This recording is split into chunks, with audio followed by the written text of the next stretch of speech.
भाई ब्रजेश जी, उत्तर प्रदेश सरकार के मंत्री दयाशंकर जी, हमारे सदन के सहयोगी और सलेमपुर के लोकप्रिय सांसद रविंदर जी के साथ दो पीढ़ियों के लोग, इनके पिताजी भी मेरे साथ सांसद रहे, ये भी मेरे साथ इनके पिताजी भी सांसद थे और ये भी सांसद थे।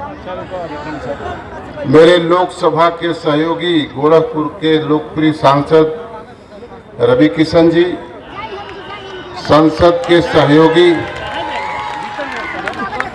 रवि किशन जी पर थप्पड़ी बजाओ कर लो और हमारा रविंदर जी पर चुपचाप लगा के ला लो। सकलदीप जी, उत्तर प्रदेश विधानसभा के सभी सदस्यगण, सभी भारतीय जनता पार्टी के वरिष्ठ नेतागण,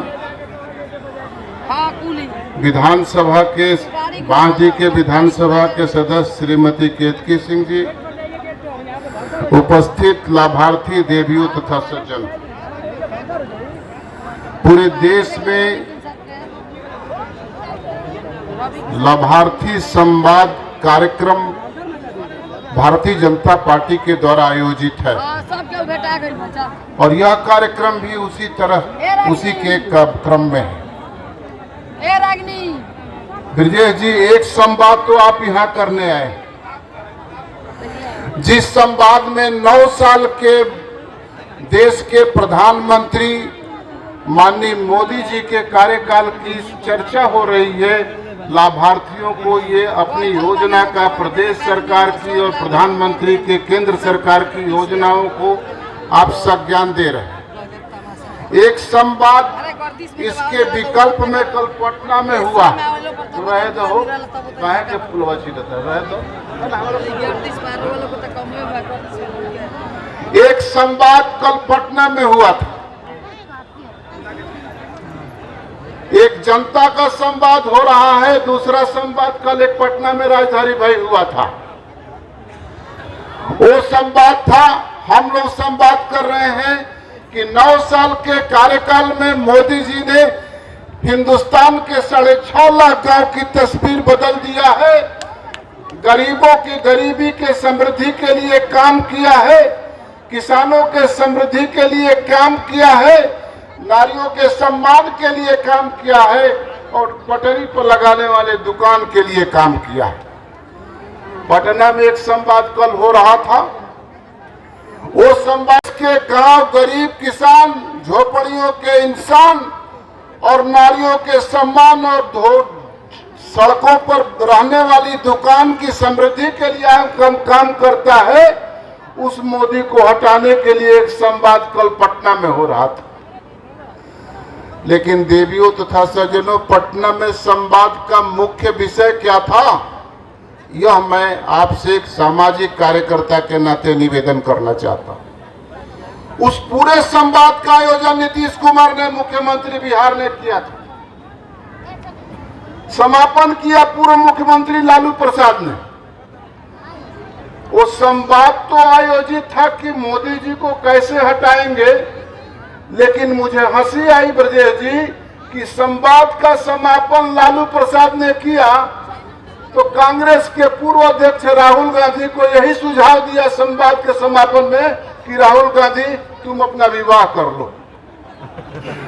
क्यों, सही है ना? तो हाथ तो उठा दो। राहुल गांधी को यही कहा कि तुम अपना विवाह कर लो, अपना दाढ़ी छोटा कर लो। अब बताओ, जहां विपक्ष इस तरह का निम्नतम संवाद करता हो, वो मोदी जी के हटाने के लिए विषय बनाता हो, उसका विषय ये है कि राहुल गांधी विवाह कर लो, अपना दाढ़ी छोटा करा लो, तो समझ सकते हैं कि भविष्य के भारत का विपक्ष भारत में किस तरह का।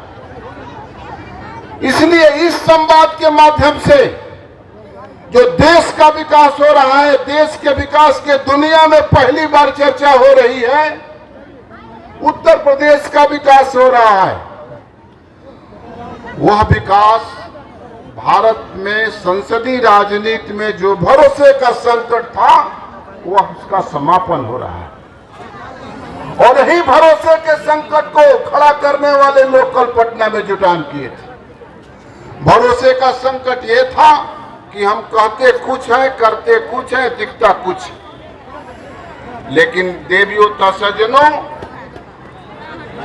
हमारे प्रदेश की सरकार ने और देश की सरकार ने मोदी जी के मार्गदर्शन में जो कार्य किया है, वो कार्य भविष्य में भारत के लिए एक ऐतिहासिक दस्तावेज होगा जो सदियों तक याद किया जाएगा। और आपसे मैं यही निवेदन करने आया हूं कि गांव की बदलती हुई तस्वीर, गरीबों की बढ़ती हुई समृद्धि, किसानों में एक भरोसा पैदा होना, झोपड़ी में रहने वाले इंसानों को यह भरोसा पैदा होना कि एक प्रधानमंत्री है, एक मुख्यमंत्री है, एक सरकार के लोग हैं कि मेरी चिंता भी करते हैं।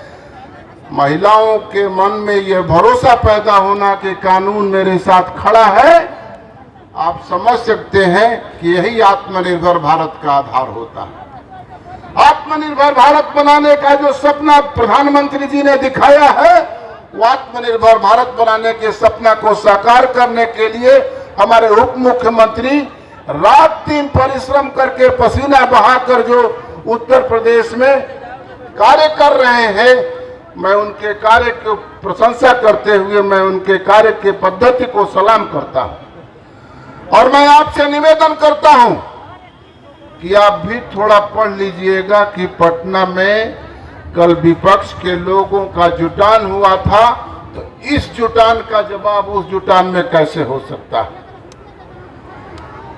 और मैं अपना निवेदन यह कहते हुए पूरा करता हूं कि आत्मनिर्भर भारत का रास्ता 6.5 लाख गांवों से होकर गुजरता है, गांव से होकर गुजरता है, गरीब से होकर गुजरता है, किसान से किसी क्षेत्र से होकर गुजरता है, झोपड़ियों के इंसान से होकर गुजरता है और पटरी पर लगने वाली दुकान से होकर गुजरता है।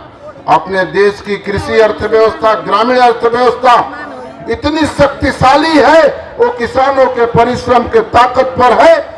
और इसी ताकत को बढ़ाइए और मोदी जी को प्रधानमंत्री बनाइए। बनाने वाले हैं ना? जोर से हाथ उठा के ताली बजा दो। प्रधानमंत्री बनाने वाले हैं ना? तो भारत माता की